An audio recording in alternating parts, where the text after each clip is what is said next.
Okay, honey, so what do you got going on here?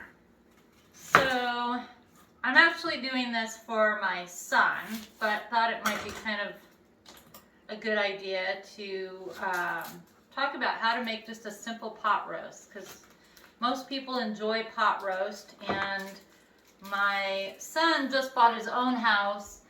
He's 22 years old. He just bought his first house, and one of the things that he and I have together is cooking. And so I'm often sending him little videos on how to make some of his favorite dishes. So since I'm doing a pot roast, I thought I would make a simple one for anybody else to do it. Now, keep in mind, I am not a cook. I don't measure anything. I certainly have no expertise in any of this.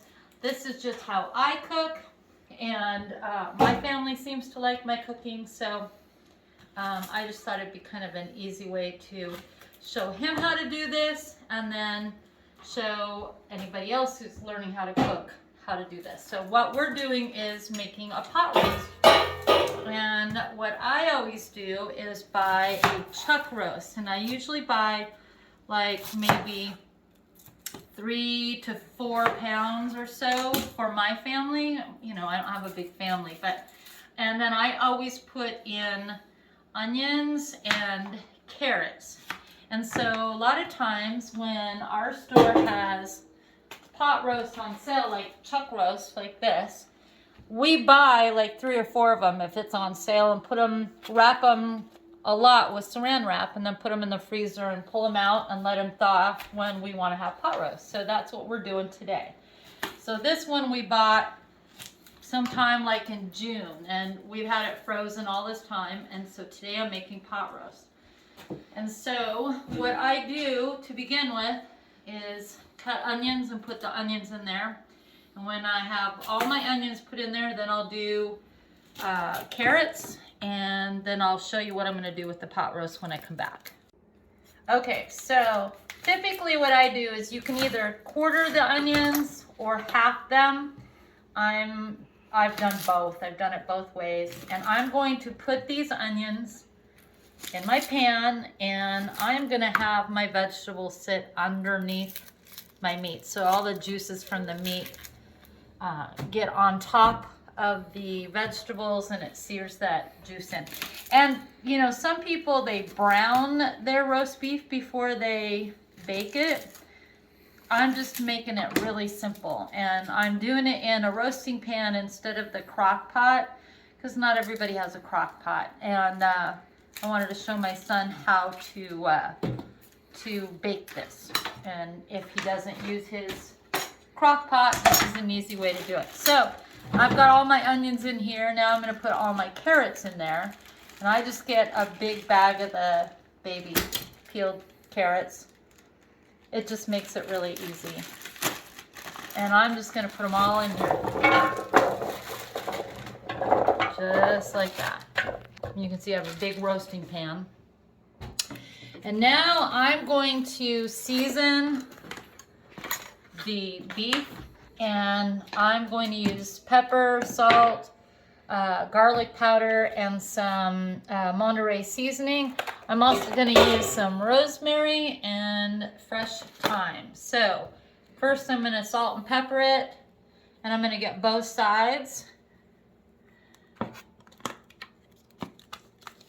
And then I'm going to do all of this, and then I'll show you what to do afterwards. I'm just going to rub all this stuff in and pat it in.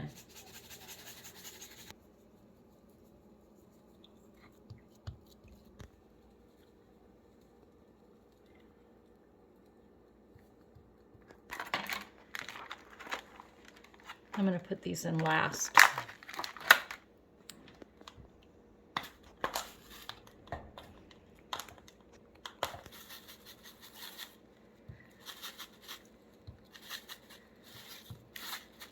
Smells good. Yeah. Okay, so all I'm doing right now is putting this in there and just kind of patting it into the meat. Kind of like a rub.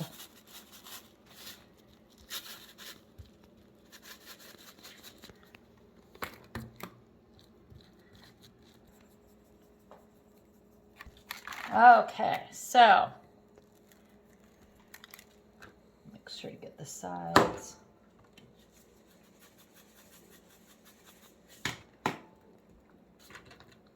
I'm going to set this right in there. Now I'm going to fill the whole thing with some rosemary and some thyme. Do you use like a whole package or? No, I'm just make it colorful. That's what I do. Again, I am no chef. I am just someone who likes to cook, and this is just how I do it. If you do it differently, you do it differently. And I'm sure what works for you works for you. This is how my family likes it. You are a very good cook, though. Well, I don't measure anything. So it's hard for me to teach my kids to cook because I don't measure anything. And so for me, I just do lots of videos of what I'm doing and their favorite food because that's how they know how to eat it. I mean, that's how they know they like it. But so I love rosemary and fresh thyme. Love it. Okay, so what I'm going to do is I'm going to start out low temperature. I'm going to start out at like 250 and I'm just going to let it bake. And I like to let it be in the oven for like 3 or 4 hours. I'm not trying to cook it in a hurry. I want it to spend a lot of time in there cooking. So, but now that I've got all of this in here, now what I'm going to do is add probably half of one of these of beef broth. So I'm just going to put that in there. I'm not going to use the whole thing. That'll be a little too much, but yeah, about half of that. And so I'm going to put this on here, and then we're going to put it in the oven. And then you're going to go 250 for 3 to 4 hours? Yeah.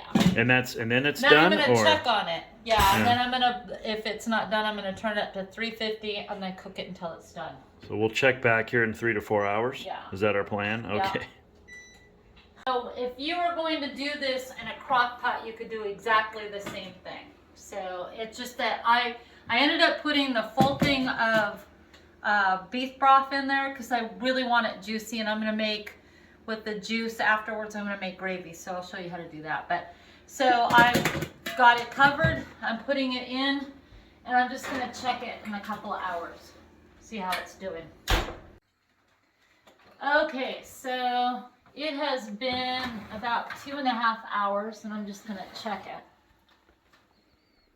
We cooked it at 250, and so typically when you cook it at 250, it's usually like 25 minutes to a half an hour per pound. So this is over 3.5.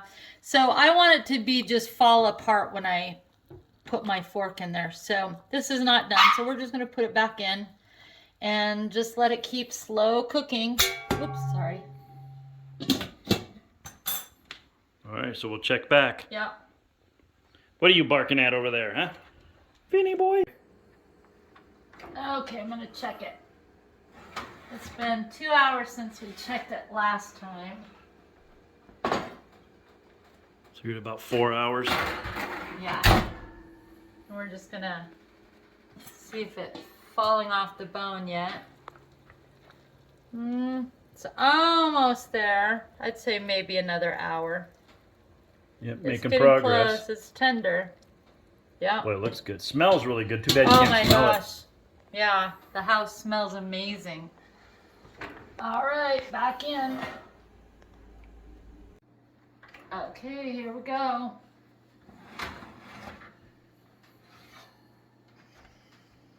Okay,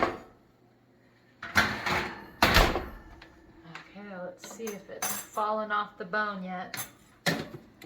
Not that there's any bone in there, but oh yeah. What do you think, honey? Looks pretty darn good to me. Yeah, it smells amazing. Yeah, I think it's... Carrots are done. Yeah. Looks like it's pretty much done to me. Looks awesome. Yeah, Yeah. it's done, I think. Okay. So what's the next step? The next step is I'm going to take the meat and all the vegetables out, and then I'm going to start on the gravy. All right, transferring the veggies, the meat, and then you're going to use this broth for the gravy, right? I am. Yeah. Okay, so what we've done is take all of the juice from the roast and we put it in here, and now I'm gonna mix some milk and some cornstarch and we're gonna put that in there.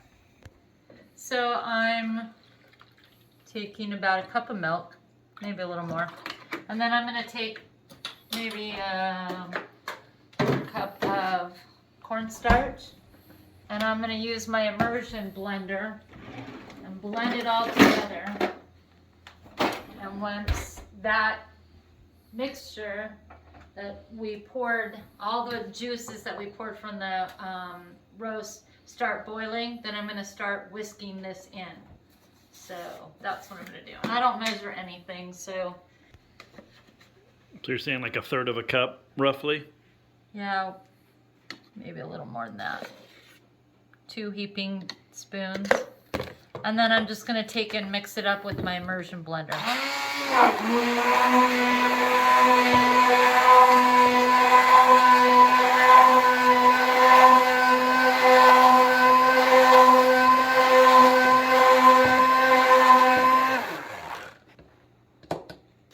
Now, is there a certain consistency you're looking for? I don't want the milk to be too runny. So You're doing at least a cup then. Of the cornstarch? Looks like it. No, it's maybe half a cup. Looks like you put quite a bit in there. Yeah, but no, see, now that looks good. Okay, so I did about half a cup. So, and then I'm going to use that milk and pour it in. I think it was a cup. Pretty sure it was a cup. What are you doing? Okay, so now that this is coming to kind of a rapid boil, I'm going to start whisking in my milk. And that's going to start thickening up that gravy. A little bit more. And then you can start seasoning it the way that you want. It's already thick. So, yeah, it's perfect. Although it's been really seasoned because I seasoned the roast, it's going to have all that flavor in it. But you can add salt and pepper if you want to, but I think this is perfect temperature. So you really didn't need as much of the milk stuff. You know, it depends. I mean, sometimes because I put a lot of the broth in there, so sometimes if it's very brothy, you can add a little more milk. But this time, I mean, I think it's fine. Now, if you added more of that milk, it would make it thicker or not? Well, yeah, because the milk has the cornstarch in it, and the cornstarch is what makes it thicker. So depending on if somebody wants it thicker or thinner, Right. they can put as much in there as they want to make it thicker. Yeah. Oh, yeah, that's really good. So the next step is to eat it? Yeah, next step is to eat it. Sounds like a heck of an idea. Yeah. All right, All serve right. it up.